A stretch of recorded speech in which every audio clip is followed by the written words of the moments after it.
2023వ సంవత్సరానికి గాను ప్రతిష్టాత్మక నోబెల్ శాంతి బహుమతి ఇరాన్కు చెందిన మానవ హక్కుల కార్యకర్త నార్గిస్ మొహమ్మదీని వరించింది. ఇరాన్లో మహిళల అణచివేతకు వ్యతిరేకంగా ఆమె చేసిన పోరాటానికి గాను ఈ అవార్డును అందజేస్తున్నట్లు నార్వే నోబెల్ బహుమతి కమిటీ ప్రకటించింది. మానవ హక్కులు, ప్రతి ఒక్కరికి స్వేచ్ఛ కోసం గత కొన్నేళ్లుగా పోరాటం చేస్తున్న నార్గిస్ ప్రస్తుతం జైల్లో ఉన్నారు. సాంప్రదాయం పేరుతో మహిళలకు అనేక ఆంక్షలు విధించే ఇరాన్ లాంటి దేశంలో పుట్టిన నార్గిస్ చదువుకునే రోజుల నుంచే మహిళా హక్కులపై గళమెత్తారు.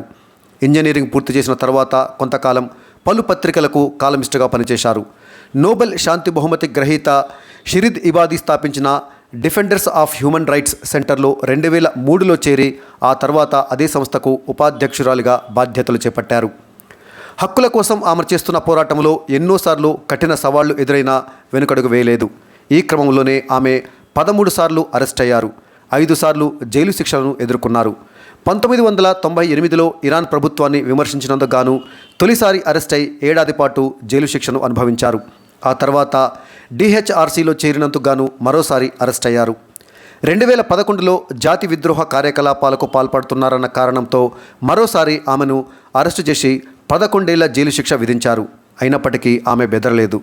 2 ఏళ్ల తర్వాత బెయిల్పై బయటకొచ్చిన ఆమె ఇరాన్లో విచ్చలవిడిగా అమలు చేస్తున్న మరణశిక్షలకు వ్యతిరేకంగా గళమెత్తారు.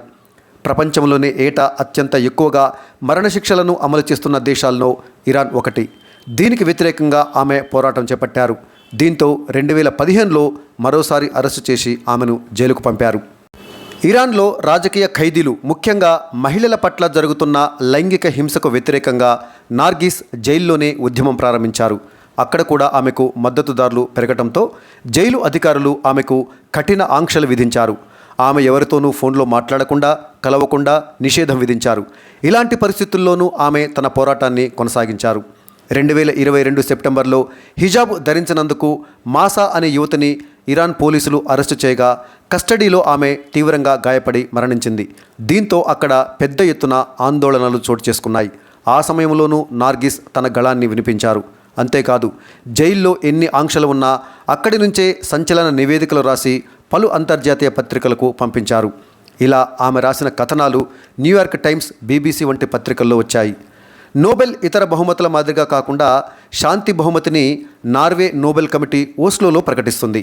ఈ ఏడాది ఈ పురస్కారాల కోసం మొత్తం 351 నామినేషన్లు వచ్చినట్లు కమిటీ తెలిపింది. ఇందులో 259 మంది వ్యక్తులు కాగా 92 సంస్థల పేర్లు ఉన్నాయి. నోబెల్ శాంతి బహుమతికి ఎంపికైన 19వ మహిళ నార్గిస్ మొహమ్మదీ. నోబెల్ శాంతి బహుమతి పొందిన రెండో ఇరానియన్ మహిళ కూడా. 2003లో షిరిన్ ఇబాదీ అనే ఇరానియన్ మహిళకు నోబెల్ శాంతి బహుమతి వరించింది. బుర్కా సరిగా ధరించలేదనే కారణంతో 21 సంవత్సరాల మహసా అమినీని కొట్టి చంపిన కేసులో పెద్ద ఎత్తున నిరసన ప్రదర్శనలు నిర్వహించారు నార్గిస్. ఫలితంగా జైలు పాలయ్యి ప్రస్తుతం జైల్లోనే ఉన్నారు. ఆమె ప్రస్తుతం టెహరాన్లోని ఎవిన్ కారాగారంలో శిక్షను అనుభవిస్తుంది. వివిధ కేసుల్లో 12 సంవత్సరాల జైలు శిక్షను అనుభవిస్తున్నారు. మహిళల హక్కుల కోసం పోరాడినందుకు ఇరాన్ ప్రభుత్వము ఆమెను 13 సార్లు అరెస్టు చేసింది. నార్గిస్ వయస్సు 51 సంవత్సరాలు కాగా ఇప్పటి వరకు 31 సంవత్సరాల పాటు ఆమె కారాగారంలోనే గడిపారు. 154 కొరడా దెబ్బలను సైతం భరించారు. మానవ హక్కులపై పోరాటం సాగించడానికి ప్రత్యేకంగా ఏర్పాటైన defenders of human rights centre deputy డైరెక్టర్గా కూడా పనిచేస్తున్నారు. ఇక ముందు కూడా నార్గిస్ పోరాటం కొనసాగుతుందని ఆమె భర్త తెలిపారు. నోబెల్ శాంతి బహుమతి లభించడం పట్ల ఆయన ఆనందం వ్యక్తం చేశారు. ఛాందసవాద సాంప్రదాయాలతో కనీస మానవ హక్కులకు, స్వేచ్ఛకు దూరమైన మహిళల తరపున ఇరాన్లో నార్గిస్ మొహమ్మదీ పోరాడుతున్నారు. ఈ పోరాటంలో ఆమె ఎన్నో కష్టనష్టాలను ఎదుర్కొన్నారు. రాజ్యాన్ని ఎదిరించినందుకు ఆమె జైలు పాలు కూడా అయ్యారు.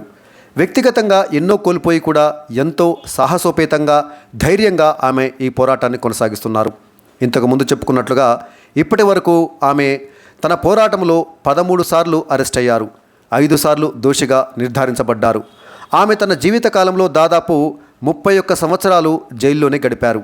మొత్తంగా ఆమెపైన 154 కేసులు పెట్టారు. ఇప్పుడు కూడా ఆమె ప్రస్తుతం జైల్లోనే ఉన్నారు.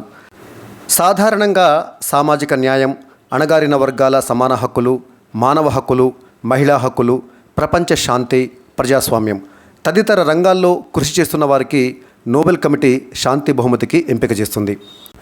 అధికారంలో ఉన్నవారు చేసే తప్పులను విమర్శించడం, ప్రాథమిక హక్కులను కాపాడటం కోసం కృషి చేయటం, యుద్ధ నేరాలను వ్యతిరేకిస్తూ అలుపెరగని పోరాటం చేయటం వంటి మార్గాల్లో సమాజ సేవ చేస్తున్న వారిని నోబెల్ శాంతి బహుమతికి ఎంపిక చేస్తామని నోబెల్ అకాడమీ వెల్లడించింది.